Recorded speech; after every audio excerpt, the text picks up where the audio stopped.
Hi, Tracy Baker here for Baker Gets Cooking. Today we're going to make some salsa. Now I love to have this salsa in my pantry for get-togethers, football games, Christmas, whatever. It tastes way better than anything you can buy in the store. And it's a fairly simple project to do. You just have to be committed for the day. It does take a little bit of time, but it's well worth it. So in the spring, I planted a salsa garden. So kind of self-explanatory what you would think. You need tomatoes, and you need onions, and you need bell peppers, and you need jalapeno peppers. And that's basically all that goes into salsa, except for some seasonings and some tomato sauce. But really, that's all you need. And you need to start by removing the skin from your tomatoes. So I have a pot of boiling water here, and I'm going to just put the tomato in there for 30 to 60 seconds, and that will help to release the skin so that we can peel it. Okay, and that goes then right into some cold water. And you need to just let it sit in the cold water to cool down a little bit. And then with a paring knife, you start at the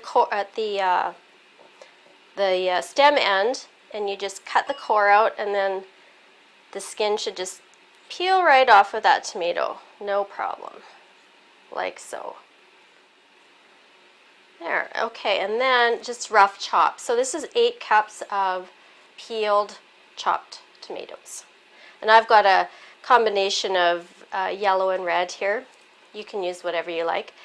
Just use really good quality tomatoes, tomatoes that taste good. You really can't make this in the middle of winter when the tomatoes are kind of like, oh.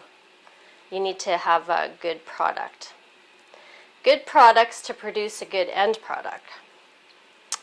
Okay, so that's that. Then let me get rid of this stuff here.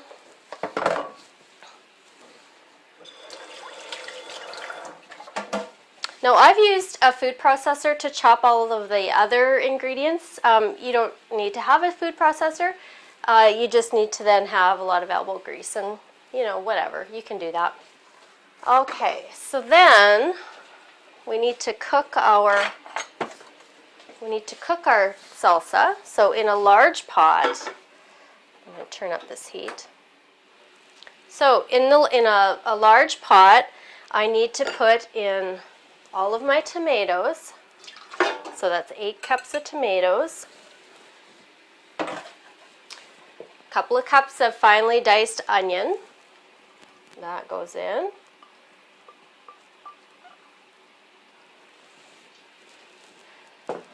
Couple of cups of finely diced bell pepper. I've used all green here because that's what I had.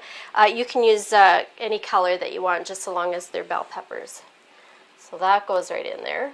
And you need to finely dice this because you're going to be trying to pick it up with a chip, right? So you don't want big chunks that too big to pick up with a chip. So you make them small enough that you can eat it easily. And then we have some jalapeno pepper, and this is very finely diced so that nobody gets a real big chunk of heat. This is about 3 or 4 jalapeno peppers, and you can adjust that heat to suit your family's taste.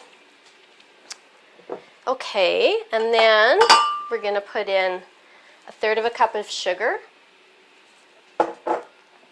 1/3 cup of white vinegar, 1½ tablespoons of kosher salt or pickling salt. So that's salt with no additives. We need a teaspoon of cumin,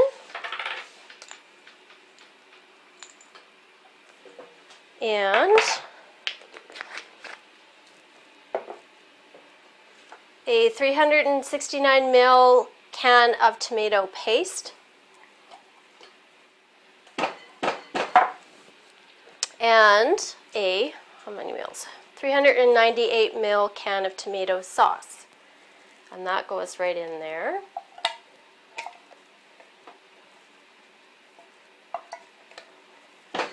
And then I think the only other thing we need to put in here is a little bit of pepper, black pepper. Just a good grind of black pepper.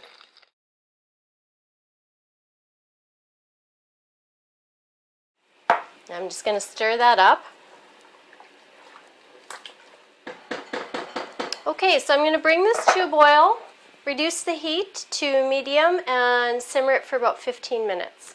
Salsa's been simmering for about 15 to 20 minutes, and it's perfect. It looks good, and it's ready to go into the jars.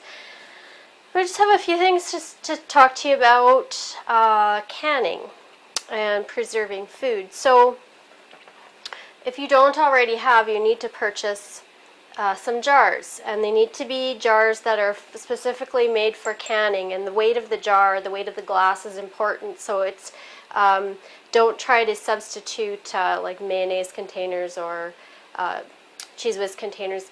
The glass isn't the same, so you need to buy those. I have two different kinds of jars here, two different sizes of lids. So this one, it's called a wide mouth mason jar, and so it has a wider mouth than this one. This is a standard size mason jar, and you can get whatever you want. It doesn't matter. The wide mouth masons maybe are a little bit easier to use because of that wide mouth, but you know, whatever you have available to you is fine. The next thing that I need to talk about is the lids. So you need to purchase at the same place that you get the jars some metal lids. And these metal lids on the outside, so the side that's going to be near the food, have this red sealing compound. It's called sealing compound, and it's kind of like a rubbery texture, and that's what makes the jars seal and make your food be able to be preserved. So you need to use new ones. If they have any spots of rust on them, they need to be thrown out. They also need to be soaked in hot water for a little while, and that kind of makes the sealing compound more pliable, and it makes it easier for your jars to seal. So all of these components need to be washed in hot soapy water or in your dishwasher before you get started. And so these are clean and dry and ready to have the food put in them. So I'm going to start doing that.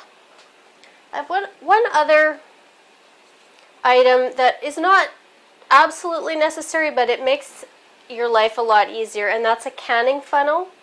Now the canning funnels just go into any size of jar. They fit in the smaller size and in the wide mouth mason, and it just kind of helps to reduce the mess.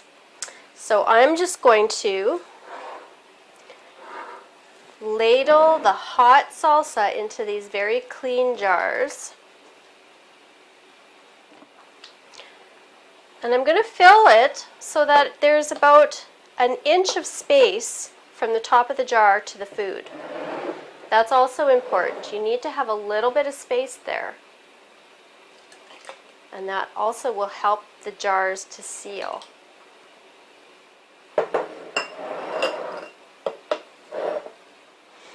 Okay, so this batch made 7.5 jars. Now you need to put the lids on while it's still hot.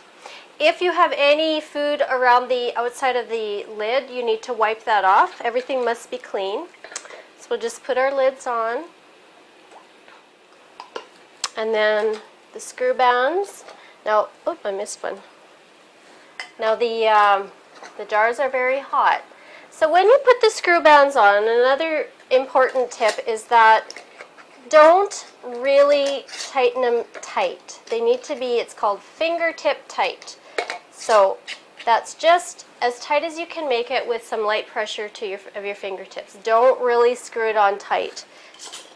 Now this half jar will never seal, so it needs to go right into the fridge. It won't seal, so don't expect it. Now you hear that popping sound. As the food cools down, it's going to seal. So when it seals, you'll know that it's sealed because you won't be able to move it. It'll be concave and it'll be hard, and you won't be able to move it in and out, and that's how you know that it's sealed. So if for whatever reason some jars don't seal, and sometimes that happens, then those need to go into the fridge. The jars that are sealed, however, can be shelf stable for a couple of months, and they'll be fine. The unsealed jars stay in your fridge for a few weeks, like 6 weeks they would be good for. So this salsa is ready to eat. When it cools down, of course, it's ready to eat. It won't taste, it tastes better if you're able to let it sit for a little while, like a couple of weeks. The flavors seem to develop a little bit, but certainly you can eat it right away. It's very hot. Let it cool down to room temperature before you put it in the fridge, and check the seals. Make sure that everything is sealed. You'll hear them pop when they seal. They'll make like a popping sound, and you'll know that your jars are sealed. So that's it. That's my salsa recipe. My family loves this, and I love to have this in my pantry, and I love to pull it out when company comes or for football games or whatever. It's very handy, and it's far superior than anything that you can buy in the store. So I hope you try this. The recipe will be on my blog. The link will be below the video, and we'll see you again next time. Bye.